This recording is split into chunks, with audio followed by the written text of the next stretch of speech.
இந்த சேனலை தொடர்ந்து நடத்த உதவி செய்ய நினைப்பவர்கள் உதவி செய்யலாம். வணக்கம். இறுதியில் இந்திய நாட்டு மக்கள் எதிர்பார்த்த ஒரு மிக முக்கியமான முடிவுக்கு ராகுல் காந்தி தன்னை தயார்படுத்தி இருக்கிறார். என்ன அப்படின்னா, வருகிற டிசம்பர் மாதம் முதல் வாரத்தில் ராம்லீலா மைதானத்தில் கோடானு கோடி இந்திய மக்களுக்கு முன்னால் அணிதிரண்டு பாஜகவும் தேர்தல் ஆணையமும் செய்து கொண்டிருக்கக்கூடிய வாக்கு திருட்டை அம்பலப்படுத்துவதற்கான ஒரு மிகப்பெரிய பேரணியை அவர் துவங்கி வைக்கிறார். நாம் துவக்கத்திலே சொல்லியிருக்கிறோம், பேசலாம், ட்வீட் போடலாம், சமூக ஊடகங்களில் இதை பற்றி விவாதிக்கலாம். ஆனால் பாஜகவையும் தேர்தல் ஆணையத்தையும் குற்றவாளி கூண்டிலேற்றி இவர்களுக்கு முடிவு கட்ட வேண்டுமென்றால் மக்கள் அணிதிரள வேண்டும். மக்கள் அணிதிரள்வதற்கு ஒரு தலைவன் வேண்டும். இதோ ராகுல் காந்தி தயாராகிவிட்டார். நேற்றைய தினம், அதாவது 2 நாட்களாக டெல்லியில் காங்கிரஸ் அலுவலகத்தில் மிக முக்கியமான கூட்டம் நடந்து கொண்டிருக்கிறது. இதில் 12 மாநிலங்கள், எஸ்ஐஆர் நடக்கக்கூடிய 12 மாநிலங்களை சார்ந்த மிக முக்கியமான காங்கிரஸ் பிரதிநிதிகளுடன் பேச்சுவார்த்தை நடந்து கொண்டிருக்கிறது. அதில் எடுக்கப்பட்டிருக்கக்கூடிய 2 மிக முக்கியமான முடிவுகள். முதல் முடிவு அப்படிங்கிறது 5 கோடி மக்கள் அவர்களுடைய கையொப்பம் வாங்கப்பட்டிருக்கிறது. எதற்காக அப்படின்னா, தேர்தல் ஆணையம் பாஜகவிற்காக வாக்கு திருட்டில் ஈடுபட்டிருக்கிறார்கள் என்பதை ஆதரித்து காங்கிரஸ் கட்சியினுடைய வேண்டுகோளுக்கு இணங்க இந்தியாவில் இருக்கக்கூடிய 5 கோடி மக்கள் கையொப்பமிட்டிருக்கிறார்கள். இதை மதிப்புக்குரிய குடியரசுத் தலைவருக்கு கொடுக்க போகிறார் ராகுல் காந்தி. ஆனால் அதனால் எந்த பயனும் இருக்க போவதில்லை என்பது நமக்கு தெரியும். அது கிடைத்தவுடனே ஏதாவது ஒரு கயரான் கடைக்கு செல்வதற்குத்தான் வாய்ப்பு உண்டு. சரி, அதை விட்டுறலாம். 2வது எடுத்திருக்கக்கூடிய முடிவு தான் மிக மிக முக்கியமானது. அது என்ன அப்படின்னா, டிசம்பர் மாதம் பாராளுமன்ற குளிர்கால கூட்டத்தொடர் ஆரம்பிக்க போகிறது. உங்களுக்கெல்லாம் நல்லா தெரியும்.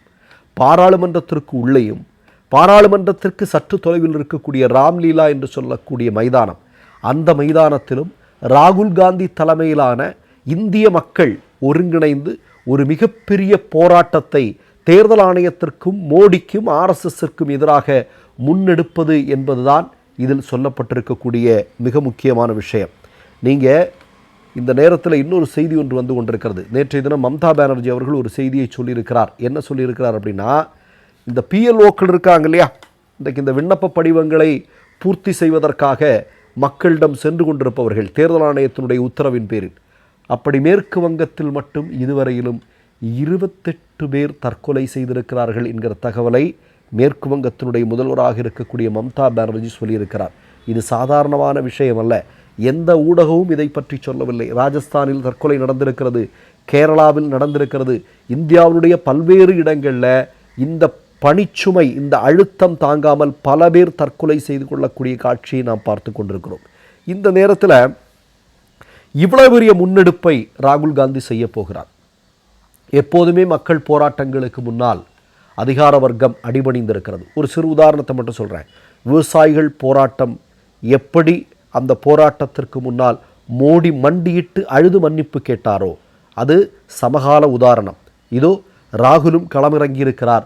ஒரு மிகப்பெரிய மாற்றம் இந்திய அரசியலில் வரப்போகிறது என்பதுதான் உண்மை.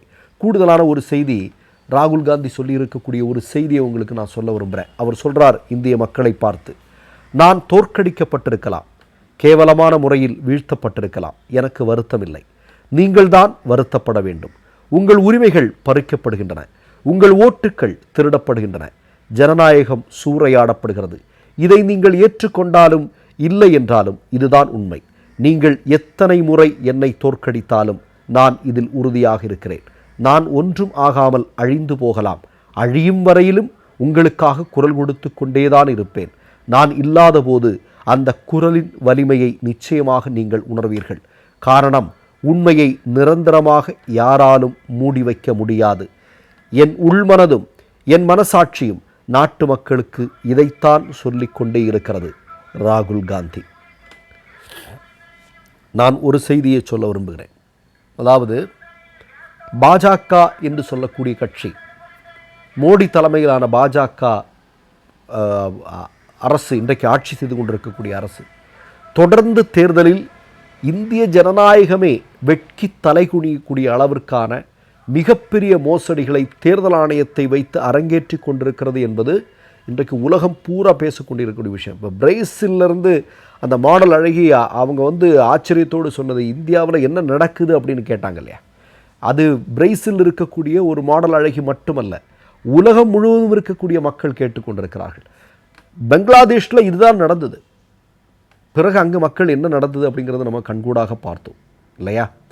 அதாவது மக்கள் செல்வாக்கு இல்லாதவர்கள், மக்களுக்கு எதிராக செயல்பட்டு கொண்டிருப்பவர்கள் இப்படிப்பட்ட செயல்களின் மூலமாக மீண்டும் மீண்டும் அதிகாரத்து வருவதை என்றைக்குமே மக்கள் பொறுத்து கொண்டிருப்பார்களா? கிடையாது, அதற்கு வாய்ப்பே இல்லை. அதனால தான் இதனுடைய இறுதி கட்டமாக இன்னைக்கு கோர்ட்டில் வழக்கு இருக்குது. இந்த வழக்கு இருக்குது, தீர்ப்பு எப்படி வரப்போகுது தெரியல. எஸ்ஐஆரை ரத்து செய்வோம், ஏதாவது பிரச்சனை இருந்தால் அதை முழுமையாக ரத்து செய்வோம் என்று சொல்லி இருக்கிறார்கள். தீர்ப்பு வரும்போது பார்க்கலாம். ஆனால் அது மட்டும் போதுமா? சட்ட ரீதியாக அணுகுவது என்பது ஒரு முறை, மற்றொரு விஷயம் மக்களை அணிதிரட்டி ஜனநாயக வழியில் போராடுவது என்பது.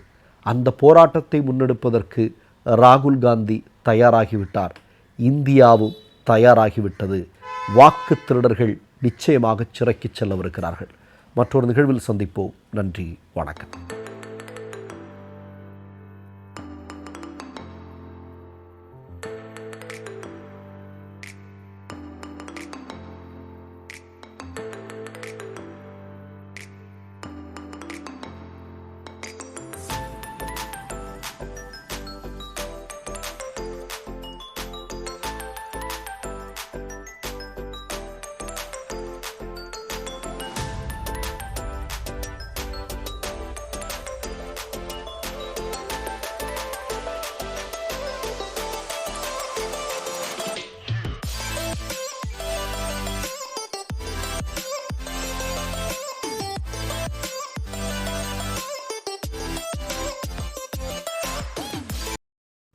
மூன்று யூடியூப் சேனல்கள் வியாபாரத்திற்கு இருக்கிறது. தேவைப்படுபவர்கள் இந்த எண்ணுக்கு தொடர்பு கொள்ளுங்கள். மை நேம் இஸ் ரெட் சேனலை சப்ஸ்கிரைப் பண்ணிக்கோங்க. அதுக்கப்புறமா பக்கத்தில் இருக்கிற ஜாயின் பட்டனை கிளிக் பண்ணீங்கன்னா ஒரு நியூ பேஜ் ஒன்று ஓப்பன் ஆகும். அதுலேயும் ஜாயின் பட்டனே கிளிக் பண்ணிக்கோங்க. அதில் பார்த்தீங்கன்னா credit R debit card options இருக்கு. இதில் உங்களுக்கு விசா, மாஸ்டர் கார்டு, ரிப்பே அப்படின்னு 3 ஆப்ஷன்ஸ் கொடுத்துருக்காங்க. அதில் நீங்கள் எந்த கார்டு சூஸ் பண்ணுறீங்களோ அந்த கார்டோட நம்பர் என்டர் பண்ணிக்கோங்க. அப்புறமா கார்டோட வேலிடிட்டி மந்த் அண்ட் இயரை டைப் பண்ணிக்கோங்க. அடுத்தபடியா உங்க கார்டோட பின்னால சிவிசி கோடுன்னு சொல்லிட்டு 3 நம்பர்ஸ் கொடுத்துருப்பாங்க. அந்த நம்பரை இதில் என்டர் பண்ணிக்கோங்க. அப்புறமா அட்ரஸ் அண்ட் இன்ஃபர்மேஷன் என்டர் பண்ணிட்டு பைங்கிற பட்டனை கிளிக் பண்ணிக்கோங்க. ஒருவேளை உங்க கார்டு நம்பர் இன்வாலிட்னு காமிச்சிச்சுன்னா உங்க கார்டுல இன்டர்நேஷனல் யூசேஜை எனேபிள் பண்ணுங்க.